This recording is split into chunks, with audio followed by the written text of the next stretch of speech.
Meu nome, Antônio Alberto Mazarim, nasci na cidade de Rolândia, dia 31 de março de 1950. Eu sou primogênito de Pedro Mazarim e Helena Conte Mazarim. Somos uma família de 7 irmãos, uma família muito querida. Formei-me pela Universidade Estadual de Londrina, no curso de Medicina, no ano de 1975. Especializei-me na área de oftalmologia e atuo como médico nessa área na cidade de Maringá desde 1979. Também atuo como auditor da Unimed e também sou perito judicial na área de oftalmologia da Justiça Federal de Maringá. Sou pastor desde 1996 e atualmente eu pastoreio a congregação do Jardim Alvorada da Comunidade Evangélica de Maringá desde o ano de 2000. Sou conselheiro e terapeuta de casal e família. Eu venho de uma classe média, meus pais são pessoas simples, meu pai agricultor, hoje aposentado, minha mãe sempre foi dona de casa. Eu recebi uma formação religiosa tradicional, o meu caráter foi formado dentro dos padrões tradicionais de respeito, de honestidade e de retidão. Eu vivi numa família estável. Meu pai, por não ter tido uma oportunidade de estudar, ele trabalhou muito para que tivéssemos instrução universitária e desde criança eu escolhi a carreira de médico. Eu fui sempre um bom aluno e também fui uma pessoa que também alcançou algum sucesso na prática esportiva. Quando eu fui convidada para falar alguma coisa dele, eu achei muito fácil falar da pessoa do Dr. Mazarim. Primeiro porque eu conheço ele como pastor. E como pastor eu já sei que ele é uma pessoa idônea, um pastor de muita qualidade. Mas falar dele como profissional, eu convivo com ele aqui há 4 anos, todos os dias. E falar dele realmente foi uma tarefa que eu não preciso inventar nada, nem falar nada, porque ele realmente é uma pessoa muito honesta, muito idônea, um médico em que as pessoas confiam, em que as pessoas vêm aqui na clínica por indicação de outros pacientes, assim com amor. Eu acho que realmente ele usa de amor aquilo que ele faz. E a mesma pessoa que eu conheço como pastor, eu vejo aqui na clínica, de bom testemunho, uma pessoa que preza por aquilo que ele faz, uma pessoa que realmente vive aquilo que ele prega.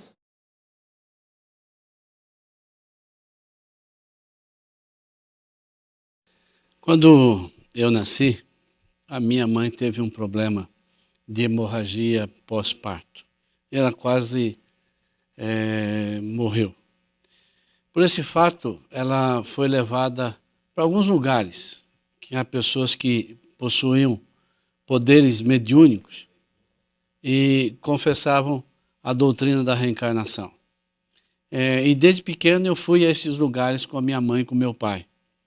Meus avós paternos também eram adeptos dessa mesma doutrina e eles serviam como instrumentos de incorporação de espíritos demoníacos. Por causa desse envolvimento com o ocultismo, anos mais tarde, eu comecei a apresentar algumas perturbações. Aos 14 anos, mais ou menos, a minha mãe relata que fenômenos apareciam e aconteciam na minha casa e comigo.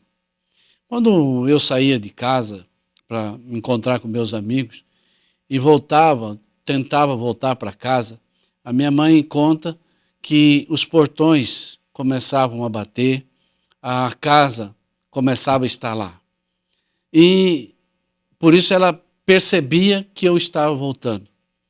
Ao entrar dentro de casa, eu era tomado por um impulso de raiva e começava a chutar as portas, a ficar bastante agressivo e qualquer coisa era motivo de briga para mim. Não dormia à noite e não deixava minha mãe dormir também. Queria que ela sempre ficasse ao meu lado, o tempo todo. Eu não conseguia ficar sozinho. Existia uma ideia obsessiva na minha mente. Eu queria tirar a vida do meu irmão mais novo, Por isso eu vivia fabricando estiletes e afiando facas. E sempre eu ouvia uma voz que falava para eu pegar um martelo e dar uma martelada na cabeça desse meu irmão. E também havia muita briga com as minhas irmãs. Eu era uma pessoa bastante nervosa e muito introvertido. Quase eu não conversava.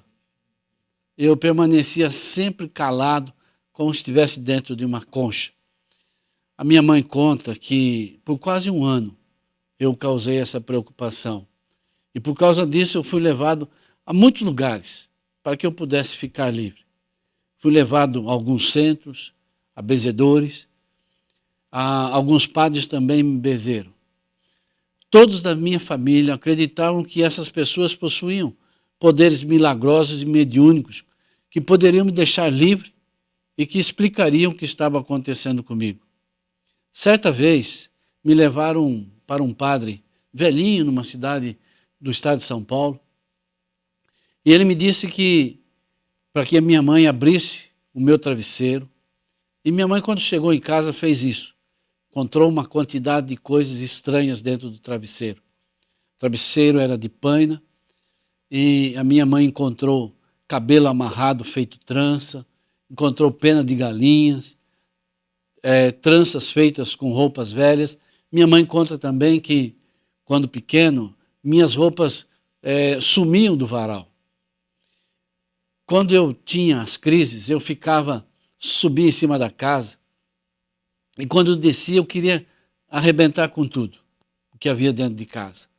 Meu pai, um homem forte, e mesmo com toda a sua força ele não conseguia me segurar. Muitas vezes eram necessários 2 homens e normalmente meu pai usava do recurso de chamar um tio para deter as minhas possíveis loucuras. Eu só ficava no estado normal quando eu estava fora da minha casa. Fora de casa eu não tinha nenhum problema, não sentia nada, eu estava tranquilamente bem. E por isso meus pais, bastante preocupados com essa situação, eles começaram a procurar solução para o meu caso. E por isso buscaram a solução em lugares errados, que hoje eu sei que são errados, mas eles não tinham, isso era por falta de orientação. Tudo o que ensinavam para minha mãe fazer, ela fez, mas o problema não foi resolvido. Esse problema só foi camuflado, pois após o meu casamento, outras coisas estranhas continuaram acontecendo comigo e a minha casa. A minha esposa conta que se assustava comigo quando dormia. Ela disse que não parecia que era eu quem estava na cama, mas sim uma figura demoníaca.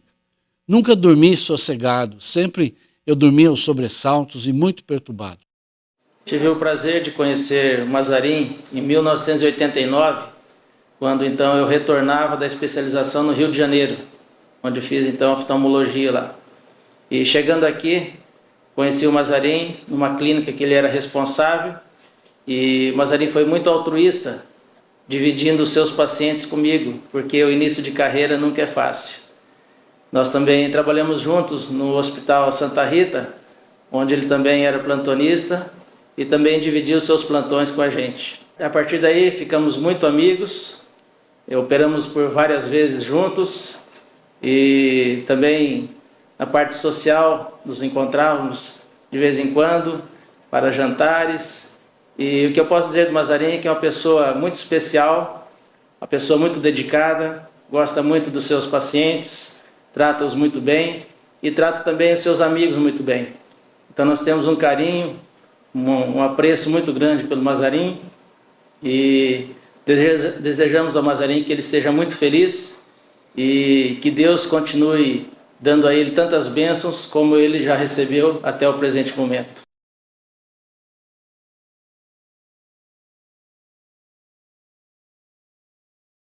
Durante a minha juventude, eu comecei a apresentar um comportamento de grande satisfação. Eu não encontrava razão para a existência. havia dentro de mim um grande vazio existencial. Por mais que fizesse coisas, isso não era preenchido. Eu fui um desportista com relativo sucesso, joguei basquete, fui jogador de futebol de salão, jogava pela seleção da minha cidade, fui jogador de futebol suíço e sempre me destaquei, às vezes como artilheiro. Em todos os campeonatos eu tinha uma certa projeção. Mas isso também não preenchia o vazio que eu sentia. Por causa do esporte e pela convivência com pessoas maiores, eu comecei a entrar pelo caminho da bebida. Eu era conhecido pela turma que andava comigo como um dos maiores beberrões da cidade. Nós nos juntávamos todas as sextas-feiras numa lanchonete para beber. Passávamos o final de semana normalmente bebendo. Um dos meus amigos chegou a morrer por causa da bebida. E outros são alcoólatras, apesar de se considerarem alcoólatras sociais, mas são alcoólatras. E com isso eu adquiri essa grande fama pela forma como minha turma bebia. Mas nem a bebida veio preencher o vazio que havia no meu interior.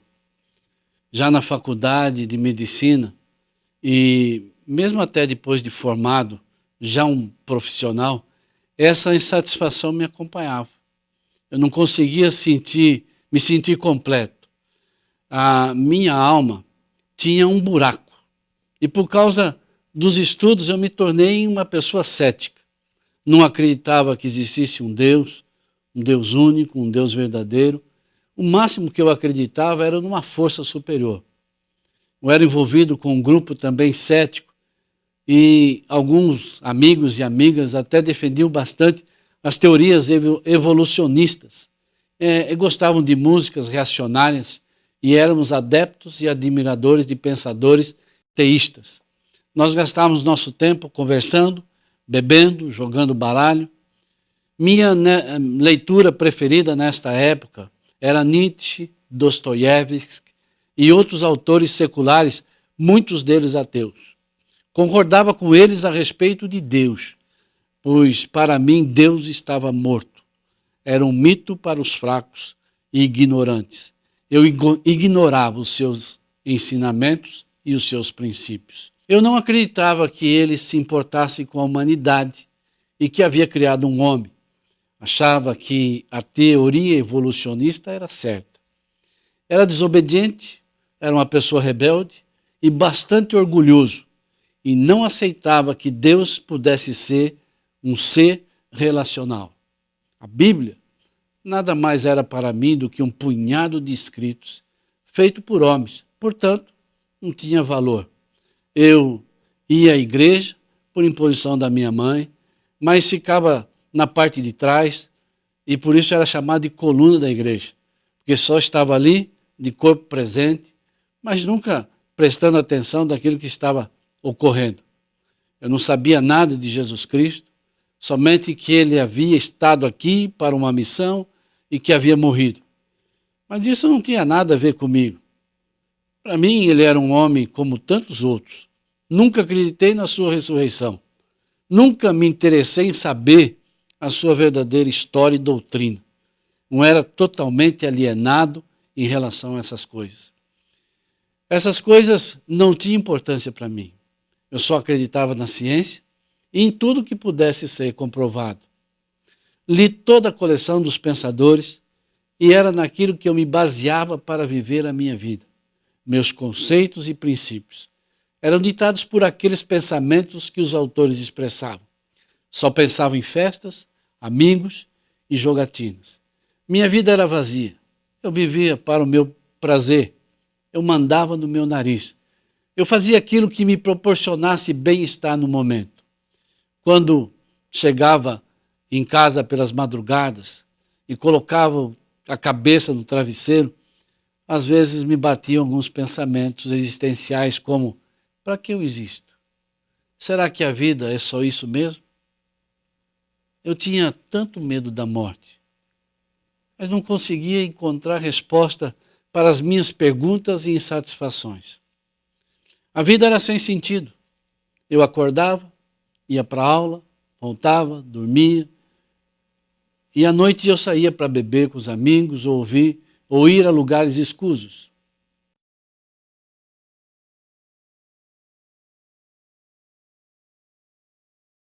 No terceiro ano de medicina, eu conheci minha esposa.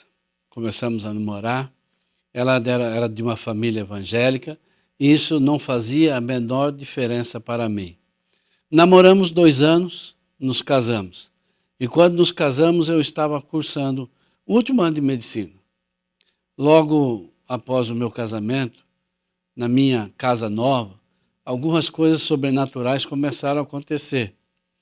Os objetos caíam durante a noite nos assustando. Coisas impossíveis de sair do lugar caíam no chão fazendo um tremendo barulho. Minha esposa, que entendia a palavra de Deus e tinha um certo conhecimento das coisas espirituais, começou a orar, mas eu não participava daquela fé, não me importando muito com os acontecimentos. Existia uma opressão em mim que fazia com que eu permanecesse a maior parte do tempo emburrado, calado e oprimido. Eu era muito frio e nenhum sentimento de solidariedade me atraía. Por isso, não me importava com que a minha esposa estivesse sentindo em relação àquelas coisas. Minha mãe, nessa época, frequentava um local onde se praticava o ocultismo, numa outra cidade, e queria me levar também, e também benzer a nossa casa para acabar com aquelas perturbações. A minha esposa começou a orar a Deus e Deus impediu que isso acontecesse.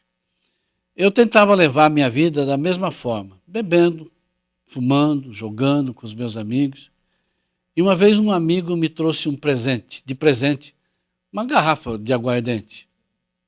A minha esposa, sem pensar 2 vezes, disse para ele: aqui nessa casa, essas coisas não entram. E jogou pia adentro todo o conteúdo da garrafa. Ele ficou abismado com a atitude dela. Embora ela não tivesse uma grande experiência com Deus, ela tinha temor e sabia que era certo. Hoje, esse amigo também é uma pessoa convertida em Jesus Cristo. Depois que ela descobriu o meu ateísmo, ela começou a orar por mim. Mesmo porque eu não permitia que ela falasse nada de Deus para mim. Eu ganhei uma Bíblia de presente dela, eu li a dedicatória, mas nunca abri a Bíblia para ler.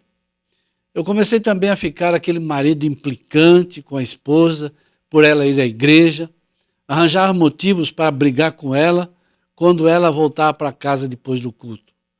Eu reclamava da roupa, do horário, enfim, de tudo que pudesse tirar sua alegria. E eu não percebia o quanto eu a deixava triste. Eu ignorava simplesmente. Vivia voltado para o meu mundo. Na minha formatura, eu ganhei um exemplar da Bíblia, um Novo Testamento, dos Gideões Internacionais. Quando encontrei a minha esposa no final da colação de grau, ela me perguntou: você ganhou uma Bíblia? Eu respondi: sim, mas vou jogar fora isso, porque não creio em nada do que está escrito aqui. Durante minha festa de formatura, eu fiquei emburrado e atrapalhei a festa dos meus familiares, porque eu não conseguia me sentir feliz com nada. Para se ter uma ideia da opressão que habitava em mim, eu não tirei nenhuma foto com a minha esposa, com os meus pais e outros familiares que estavam na minha formatura. Eu permaneci emburrado o tempo todo. Eu não sabia, mas nessa época minha esposa frequentava umas reuniões de um querido pastor da igreja presbiteriana independente de Londrina, pastor Messias Anacleto Rosa. Todas as terças-feiras ela ia às suas reuniões e começou a aprender mais da Bíblia e como agir comigo.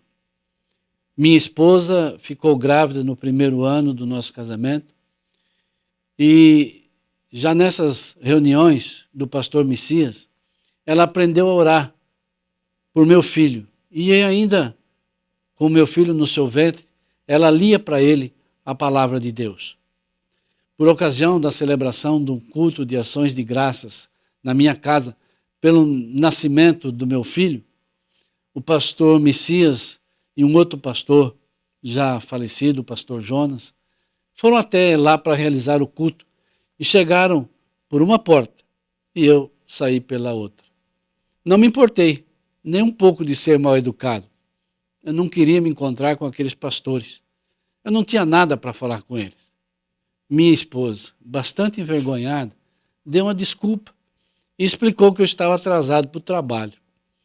Porém, após 3 anos de casamento, onde já havia bastante insatisfação de ambos os lados, minha esposa falava bastante em separação, mas eu não queria me separar.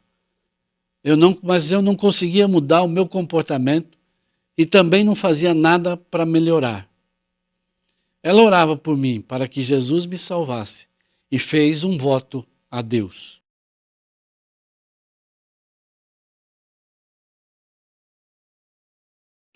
Diante dessa situação que nós estávamos vivendo, eu comecei a orar e a pedir a Deus, Senhor, o que fazer? E Deus me deu uma palavra. Na carta de 1 Pedro 3, onde ele diz, semelhantemente vós, mulheres, sede sujeitas aos vossos próprios maridos, para que também, se alguns deles não obedecem à palavra, pelo porte de suas mulheres, sejam ganhos sem palavra. Diante disso, eu entendi que seriam 100 palavras, seria pelo meu comportamento, seria pelo meu testemunho. E por isso eu resolvi fazer um voto a Deus. Eu falei, Senhor, eu vou estar orando todos os dias, às 4 horas da tarde, até que meu marido se converta. E durante 3 anos eu me ajoelhei e durante a tarde eu orava e pedia que Deus salvasse meu marido. No ano de 1979, uma tarde, um amigo nosso chegou na nossa casa. Ele era um bioquímico na cidade de Rolândia. Ele era evangélico e meu marido não simpatizava com ele pelo fato dele ser crente. Ele chegou na minha casa à tarde com um livro na mão e me disse, Noã, o Senhor me mandou trazer esse livro aqui para o Mazarim ler. Eu falei, Elias, meu marido não lê nada. Mas eu prometo que eu vou ler o livro e vou tentar passar para ele. E assim eu fiz, eu li o livro. Ele deixou o livro lá. Eu devorei o livro, porque foi uma das leituras mais marcantes da minha vida. Aquele livro me trouxe fé, me trouxe esperança. Quando eu terminei de ler o livro, eu deixei o livro sobre o móvel. E o meu marido, chegando do plantão, chegando do hospital, olhou e viu aquele livro e perguntou, que livro é esse? Eu falei, esse livro é um romance policial. Na verdade, foi o Espírito Santo que me deu essa orientação, para que eu dissesse que era um romance policial. O livro o estilo literário dele é um romance policial. Mas essa ideia não veio de mim, veio do Espírito Santo. Por eu ter dito isso, meu marido pegou o livro e começou a ler. O livro era Foge, Nick, Foge. É a história de Nick Cruz, onde ele escreveu junto com James Buchanan. Quando eu comecei a ler o livro, eu comecei a me identificar com o livro, porque ele era realmente um livro policial, e ele contava a história de um chefe de uma quadrilha, da qual eu tinha assistido um filme. Eu identifiquei muito com o livro por causa desse filme. E eu só fui perceber que ele se tratava de um livro evangélico no final, quando estava terminando a história. E ali já estava no final do livro, eu resolvi lê-lo até o final. E após o término dessa leitura, eu comecei a passar por um período de uma crise existencial. Passei muitos dias triste, deprimido, com vontade de chorar, e eu não tinha uma razão para aquilo que estava acontecendo comigo.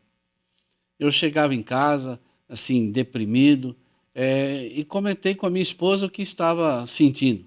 E ela se prontificou a orar por mim, mas eu não quis, perguntou se eu poderia pedir para algum pastor vir orar por mim, mas eu respondi com um não bem grande. Enquanto eu estava ali, perto dela, ainda sem saber que eu tinha, ela me falou assim: isso é o peso do seu pecado. Isso foi a única coisa que a minha esposa conseguiu falar comigo a respeito de alguma coisa de religião. Após isso, eu entrei no meu quarto e fechei a porta e eu me ajoelhei ao lado da cama e fiz uma oração e disse: ó Deus, eu não acredito que você exista, mas se você existir e mudou a vida desse sujeito do livro, eu quero ver você mudar a minha vida. Quando eu fiz essa oração, que foi a oração mais sincera e a única que eu já tinha feito, eu senti uma alegria muito grande, como se Deus tivesse colocado a sua mão dentro de mim, arrancado todo aquele medo da morte, toda a tristeza, a insatisfação e a angústia. Cumprindo-se a palavra do Senhor na minha vida, que diz que Ele veio para libertar o cativo, libertar o oprimido, trazendo liberdade ao preso, que se encontra em Isaías 61, 1.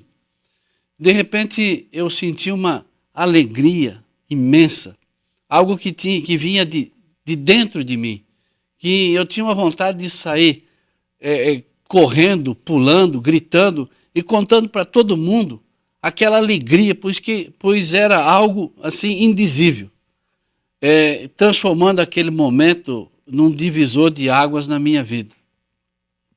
Deus havia ouvido a minha oração. Eu podia sentir que Jesus Cristo estava ali comigo, preenchendo todo o vazio do meu coração. Em lugar daquela tristeza, havia alegria. Onde havia a depressão, havia esperança. Deus passou a fazer parte da minha vida. Naquele momento especial, eu o conheci e pude crer nele. Ele existia. Nunca havia tido uma experiência com Deus, mas naquele momento eu pude experimentá-lo. O Deus vivo, o Deus que se relaciona com o homem, o Criador do universo. Aquele que enviou seu Filho unigênito ao mundo para morrer em meu lugar, pagar pelos meus pecados, estava ali me envolvendo com seu amor. Ele se revelou a mim de uma maneira tão especial e singela como eu nunca havia experimentado, trazendo uma convicção da sua existência. E além disso, me mostrando que ele tem prazer desse relacionamento com o homem. Nenhuma emoção pode ser comparada a essa experiência. Ela é sui generis, ela é única, ela é sobrenatural. Nesta mesma hora, eu ouvi uma voz muito clara que me disse: você será um pastor. E eu relutei. Mas essa voz continuou a me dizer: você será um pastor. E eu relutava e combatia, e rebatia aquela ideia e dizia: mas eu sou um médico. A partir dali houve uma transformação tremenda. Eu posso dizer que na minha vida, há um antes de Cristo e um depois de Cristo. Quando eu saí daquele quarto onde eu fiz aquela oração pela primeira vez, eu era uma outra pessoa. Eu havia nascido de novo, como está escrito em João 3,6. O que é nascido da carne é carne, mas o que é nascido do Espírito é Espírito. Jesus tirou todo o meu medo de morrer, me deu segurança, tirou os meus vícios, e a partir daquele momento eu não precisava mais da bebida para ficar corajoso ou alegre. Mudou o meu linguajar, não falava mais palavrões, e quando percebi o meu palavreado se tornou puro. Meus hábitos errados foram mudados sem que eu percebesse. Deixei de ser emburrado, carrancudo. Os meus amigos notaram a diferença e até comentavam comigo: você mudou, o que houve? Aí eu passei a ler a Bíblia e a entender os princípios da palavra de Deus para mim. Aprendi a orar e colocar todos os meus problemas nas mãos dele. Fui batizado nas águas pelo pastor da Igreja Batista de Rolândia. Me tornei um crente em Jesus Cristo. Mas minha caminhada como cristão não foi fácil. Sofri afrontas, chacotas, e até alguma perseguição por parte das pessoas que não entenderam o que Jesus havia feito por mim. Como Jesus disse, o caminho é estreito e difícil, conforme Mateus 7, 13 e 14. Enfrentei muitas dificuldades, principalmente na minha profissão. Falar do Dr. Mazarin é fácil. Por quê? Porque ele é uma pessoa boa, uma pessoa bacana. Eu convivo com ele há alguns anos já, dentro da Unimed, ele como auditor. Conheço há muito tempo como médico oftalmologista, médico renomado, um bom profissional. Nosso convívio sempre foi bom. Dentro da sociedade médica também é uma pessoa respeitosa, uma pessoa que tem o respeito dos colegas também. Então, quer dizer, quando uma pessoa é boa em todos os sentidos, é fácil falar com ele. É uma pessoa também muito família, gosta muito da família, isso é muito importante. Então, não basta ser só um bom médico, tem que agregar todos esses fatores positivos, ser uma boa pessoa, um bom cidadão. E o Mazarin é uma pessoa feliz porque tem todos esses predicados.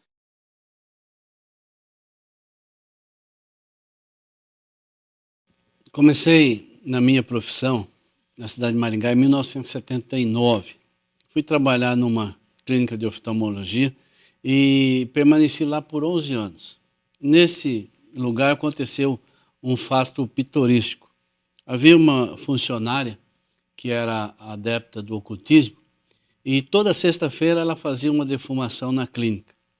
Só que ocorria uma situação que na minha sala os incensos que ela acendiam, eles não conseguiam ir para frente, eles apagavam. Isso deixava aquela funcionária bastante irritada. E ela tinha dado uma orientação para as enfermeiras que cuidasse daquele incenso, porque só lá onde eu trabalhava, nas minhas salas, é que aquele defumador não acendia. Isso era muito engraçado. Então, várias enfermeiras dessa clínica hoje, elas são convertidas, tiveram um encontro com Jesus e hoje elas servem a Deus em alguma igreja. Eu tive que permanecer nessa clínica porque não possuía uma aparelhagem própria para colocar meu consultório particular. Por isso, não me tornei tão conhecido assim, demorou um tempo para me tornar conhecido. Somente em 1980, que comprei minha aparelhagem e montei meu consultório dentro dessa mesma clínica. Mas os meus pacientes, eles eram encaminhados para o médico diretor da clínica. Eu atendia lá até 83 e quando eu coloquei meu consultório particular junto com outro colega, num outro endereço, e tive que começar tudo de novo. Foi muito difícil e só com muita oração é que apareciam alguns clientes. Muitas vezes me sentia incapaz, desanimado, e só comigo parecia ser daquele jeito. Os outros cresciam rapidamente, mas eu não conseguia sair do mesmo lugar. Mas durante todo esse tempo, eu me sentia fortalecido pelo apoio e oração da minha família. Meus filhos sempre me apoiaram, orando por mim, e sempre foram incentivadores da minha fé. Buscávamos na nossa vitória em campanhas de oração, em cultos domésticos, onde, ao som do piano, tocado pela minha filha Aline, nós cantávamos e orávamos. Eles experimentaram por inúmeras vezes as respostas de Deus por nossas orações. Muitas pessoas que oravam por mim, e não foram poucas as vezes que servos do Senhor tiveram visão com a minha profissão e diziam: o nome do Dr. Mazarin está encoberto, é como se um pano preto cobrisse o nome dele. Deus me sustentou durante esse período de dificuldade e foi me desvendando tudo que envolvia essa situação. Eu sentia que a profissão nos deslanchava e comecei a buscar em Deus o porquê de tanta dificuldade na vida profissional. Deus nos revelou inúmeras maldições. E o mais agravante foi a minha dependência financeira,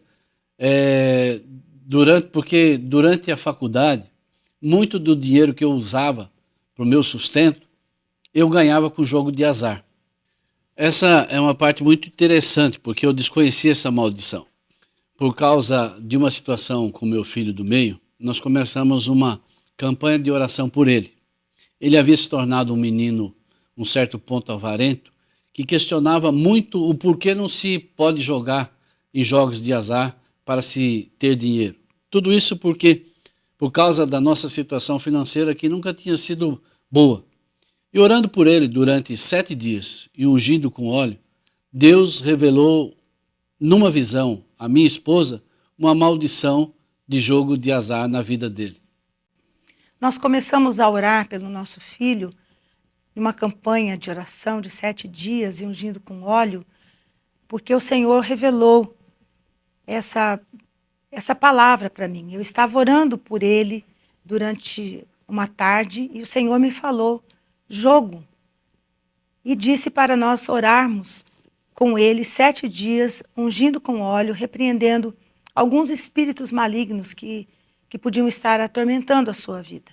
E assim nós começamos a campanha. E durante esta campanha de oração, eu tive uma visão. O Senhor me mostrou aquela bola branca do jogo de snooker correndo sobre uma mesa. E eu perguntei, Senhor, o que é isso? E o Senhor me disse, maldição de jogo de azar. Então contei ao meu marido sobre essa maldição que estava na vida do meu filho.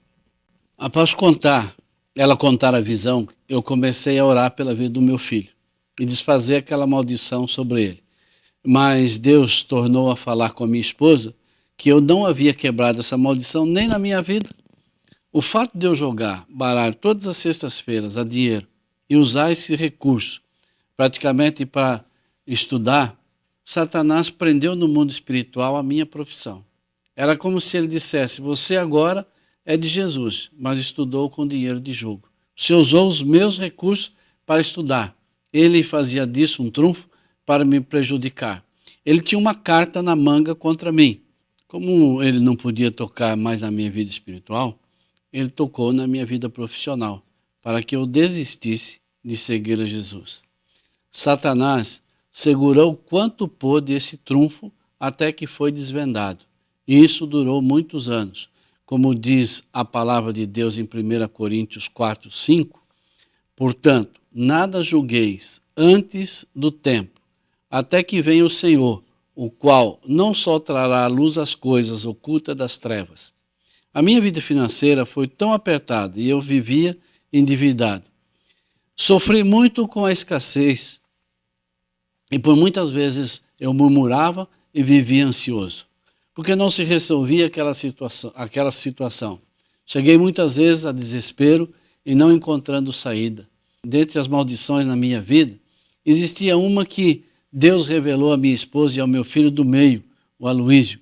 Eu não conseguia crer na providência de Deus para a minha vida secular, porque a minha mente havia sido impregnada com conceitos ateístas. E isso me impedia de ter fé integral no meu Senhor. Deus havia falado à minha esposa que havia ataduras e amarras na minha mente. E depois de uma semana de oração e unção com óleo, o Senhor me curou e a minha mente foi transformada de maneira que, a partir dali, eu criei que Deus podia também resolver os meus problemas financeiros. Quanto à maldição do jogo de azar, orei confessando o meu pecado, pedindo ao Senhor que desligasse no mundo espiritual toda a legalidade baseada naquela palavra que Jesus disse, tudo que desligares na terra será desligado nos céus, em Mateus 18, 18. Foi assim que eu fiquei livre dessa maldição e a minha vida profissional deslanchou. Meu filho também teve uma mudança radical e passou a pensar diferentemente. Hoje, ele é um empresário bem-sucedido para a glória de Deus. Eu passei a ter muitos clientes com isso, solucionei os meus problemas financeiros. O meu consultório, a partir do outro dia, nunca mais ficou sem clientes. Minha agenda, que antes era vazia, agora faltavam horários para atender todos os pedidos de consulta. Eu pude dar uma melhor condição à minha família e até realizar alguns sonhos deles. Hoje eu estou entendendo que Deus está me chamando para uma dedicação integral na sua obra. E por isso, em obediência a Ele, eu estou dando o meu testemunho, estou gravando para que outras pessoas sejam abençoadas e alcancem a salvação e a libertação que eu encontrei no Senhor Jesus. Assim, como Deus me falou no dia da minha conversão que eu seria um pastor. Isso se tornou uma realidade. E em 1996 eu fui consagrado pastor para a glória de Deus. Dirijo uma congregação e ainda trabalho na minha profissão. Amo as minhas ovelhas, sou grato a Deus por confiar essas vidas a mim. Às vezes a gente vê você rindo, mas você está sempre sofrendo porque o seu coração é para os outros. Você não é de você mesmo. Você tem uma solidariedade, uma vontade de compreender o ser humano muito grande. E eu acho que Enoá é sua solidária, é seu alicerce, é seu apoio nessa parte que você representa muito bem. E eu admiro, e eu gosto de você, e eu sempre terei você, Mazarém, no meu coração. Batalhe. Seja fiel a seus princípios, às suas vontades. Conquiste. Você merece a felicidade que você tem. Hoje eu sou um homem feliz e realizado, porque Deus tem me abençoado na minha profissão. Posso sentir sua mão na vida dos meus pacientes e também por ser aceito e respeitado pela classe médica. Deus me deu uma família maravilhosa. Eu tenho 2 filhos e uma filha. No momento eu tenho 2 netas e um netinho, fruto do casamento dos meus filhos com mulheres especiais e maravilhosas, e um genro, do qual tenho muito orgulho. Sou grato a Deus pelas suas vidas, porque eles têm me proporcionado muitas alegrias. Todos eles são servos do Senhor e obreiros na casa de Deus. Servem ao Senhor, louvando-o com os seus instrumentos, pois todos eles são músicos. Sou grato a Deus pela minha família de origem. Amo os meus pais, oro por eles e sei que tudo quanto fizeram foi com o melhor das intenções e de maneira alguma eu os responsabilizo pelos infortúnios e dissabores pelas quais eu passei, mas sim o inimigo das nossas almas que a todos quer destruir. Por tudo isso eu dou glórias ao meu Deus que me escolheu, me salvou e me abençoou, chamando-me para o seu serviço, o qual me tem usado para aconselhar, pregar, ensinar, orar por enfermos, tanto na igreja onde eu sou pastor, como no meu consultório. Eu posso dizer que Deus tem sido meu pai, meu amigo, o meu conselheiro, o meu Senhor e Salvador, o qual eu serei eternamente grato. A Ele eu dou toda a honra, toda a glória. E por isso hoje eu posso dizer que antes eu o conhecia de ouvir falar, mas hoje os meus olhos o veem